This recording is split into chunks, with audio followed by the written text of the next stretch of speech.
سے کسی نے پوچھا، اس نے کہا من اعلم فی اصحاب رسول اللہ، حضرت علی سب سے بڑا علم والا کون تھا صحابہ میں؟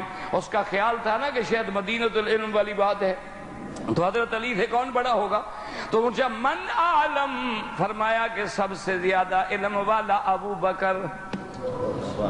اس نے کہا حضرت علی آپ سے بھی بڑا؟ اس نے کہا ہاں۔ حضور فرماتے ہیں فَلْيَأُمُّكُمْ أَعْلَمُكُمْ بِكِتَابِ اللَّهِ، امام اس کو بناؤ جو کتاب اللہ کا زیادہ عالم ہو، زیادہ قاری ہو۔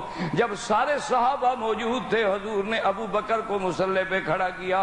اگر وہ بڑا عالم نہ ہوتا تو حضور کیسے مصلی پہ کھڑا کرتے؟ اب اس نے کہا اچھا حضرت مجھے یہ بھی تو بتائیں کہ چلو بڑا عالم تو ابو بکر تھا، لیکن بڑا بہادر کون تھا؟ اس نے کہا اب اس میں تو حضرت علی سے کوئی بھی نمبر نہیں لے سکتا، حضرت علی تو بدر الاسلام ہے۔ حضرت علی نے فرمایا کہ سب سے بہادر بھی ابی بکر تھا۔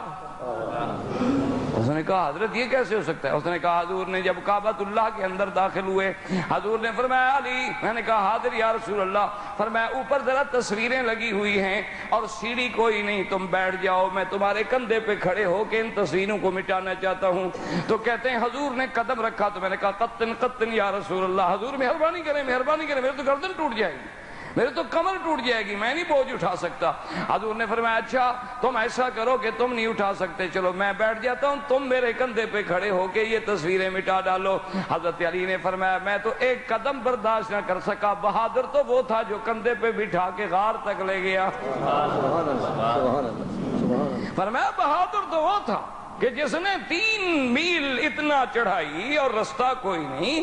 آج کل تو روشنیاں ہیں، رستے ہیں، سب کچھ ہے، لیکن اس دور میں تو کوئی رستہ نہیں، کچھ نہیں۔ اور غار تک لے جانے کے بعد ایک دفعہ یاد کریں، ایک بزرگ تقریر فرما رہے تھے، انہوں نے کہا کہ حضرت صدیق اکبر نے رضی اللہ تعالیٰ عنہ نے حضور کو کندھوں پہ بٹھا کے غار تک پہنچایا، تو کسی ظالم نے اللہ معاف کرے دعا کرو اللہ بغض صحابہ سے بچائے، دل سے دعا کرو اللہ بغض اولیاء سے بچائے، اللہ بغض انبیاء سے بچائے، اللہ ہمیں سب کا ادب نصیب فرمائے، اللہ ہمیں سب کی غلامی نصیب فرمائے۔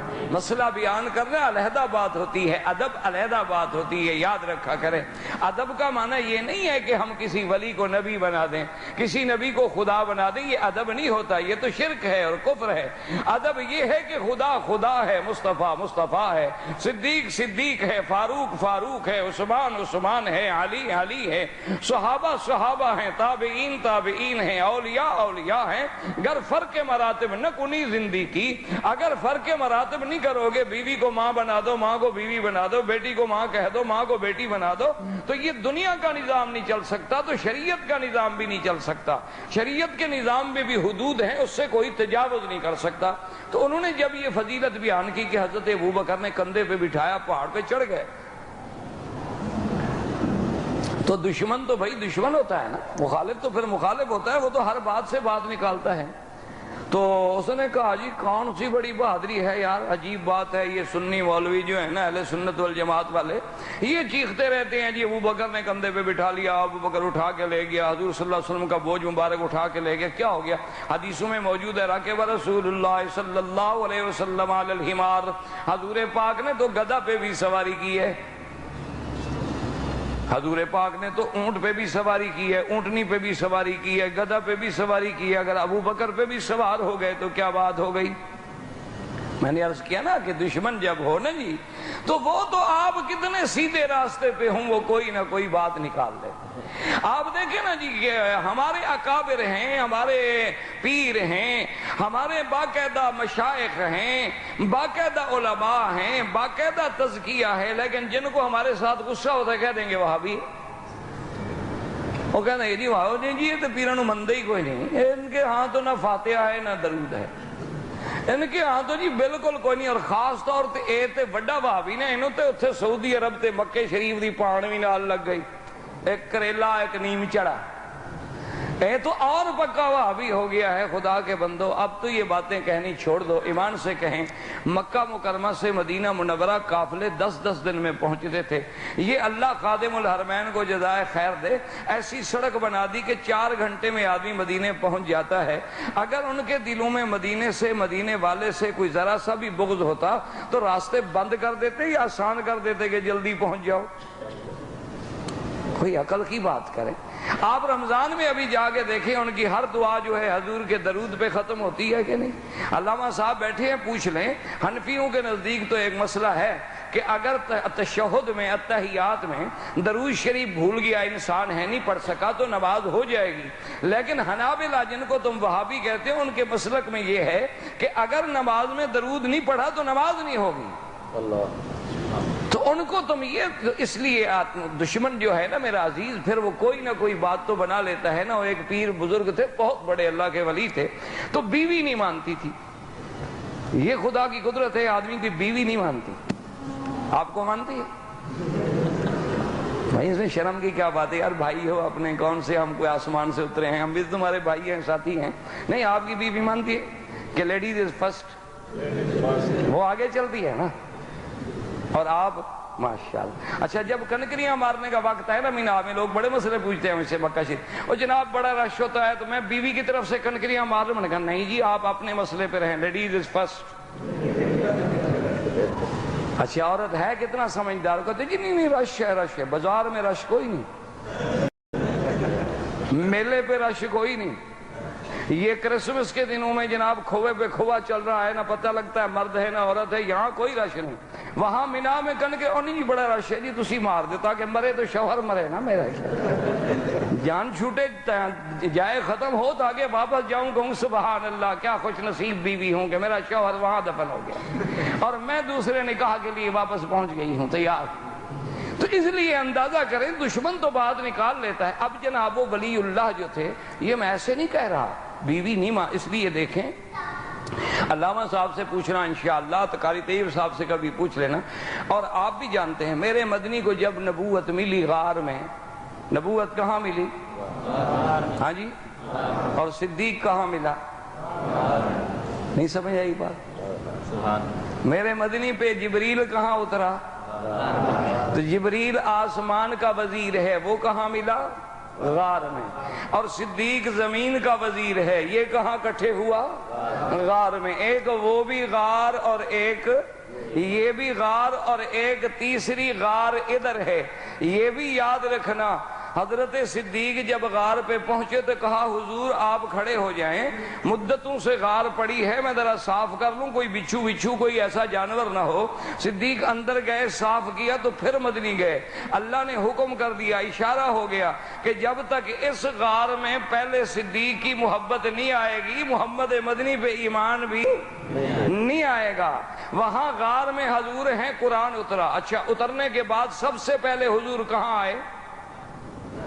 سب سے پہلے حضور بیوی کے پاس آئے۔ غار سے اترنے کے بعد کہاں پہنچے؟ بیوی کے پاس پہنچے، کہا زملونی زملونی، خدیجہ کپڑا ڈالو، بدن پہ تھر تھری ہے۔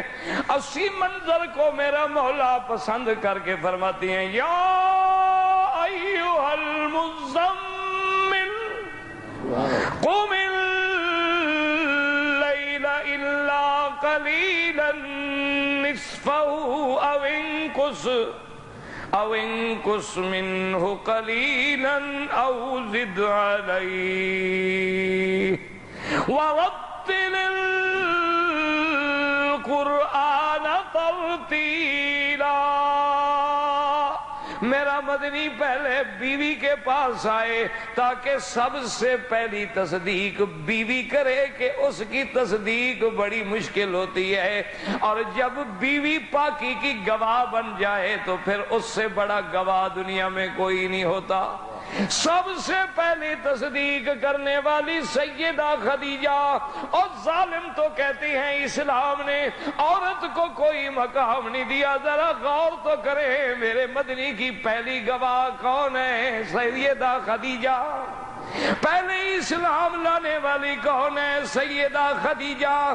نبوت کو تسلی دینے والی کون ہے؟ سیدہ خدیجہ۔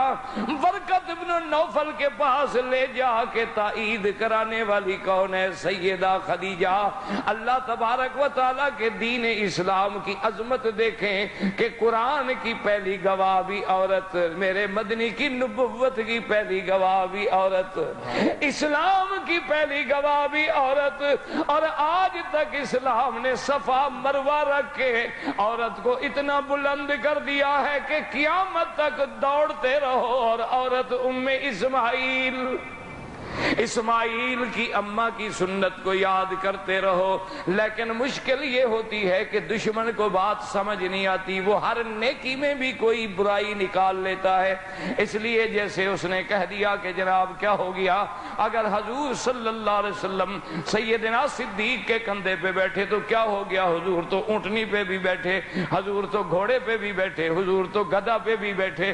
لیکن اللہ اکبر، اس کو جب سمجھایا گیا کہ بات سمجھو، ہم نے کہا ظالم اعتراض کرنے والے تم ٹھیک کہتے ہو، لیکن ہمارے عقیدے کو سمجھ لو کہ حضور جس اونٹنی پہ بیٹھے ہیں وہ ساری اونٹنیوں کی سردار ہے، حضور جس گھوڑے پہ بیٹھے وہ سارے گھوڑوں سے افضل ہے، حضور جس گدھا پہ بیٹھے وہ ساری دنیا کے گدھوں سے افضل ہے، اور حضور جس بندے پہ بیٹھے وہ بندہ بھی ساری دنیا کے بندوں سے افضل ہے۔ اصل بات تو یہ ہے، حضور تو بیٹھے ہیں، اور حضور جس پہاڑ پہ کھڑے ہوں وہ پہاڑ پہاڑوں میں افضل، حضور جس غار میں بیٹھے ہوں وہ غار ساری غاروں سے افضل، حضور صلی اللہ علیہ وسلم جس مسجد میں کھڑے ہوں وہ مقام ساری دنیا سے افضل۔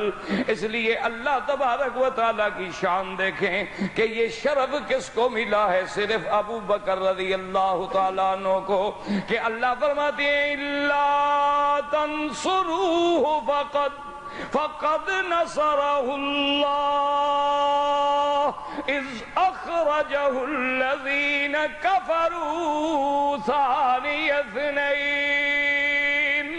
اب ذرا توجہ کریں، ایک پارٹی ہے نکالنے والی اور ایک پارٹی ہے نکلنے والی۔ نکلنے والے کون ہیں؟ میرا مدنی اور ابو بکر۔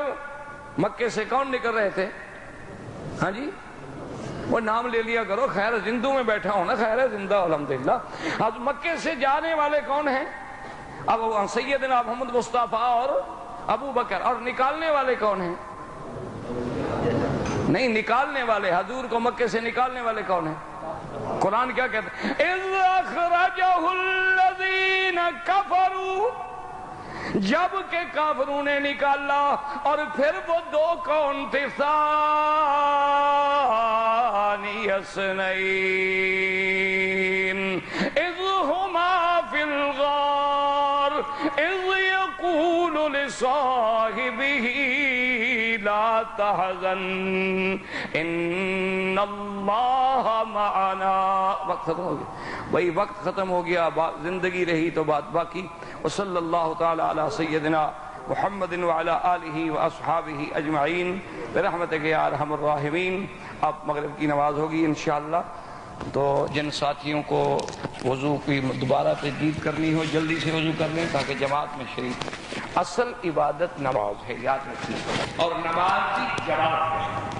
اللہ آپ کو بھی، مجھے بھی، ہمارے بچوں کو، آپ کے بچوں کو، ہر مسلمان کے بچوں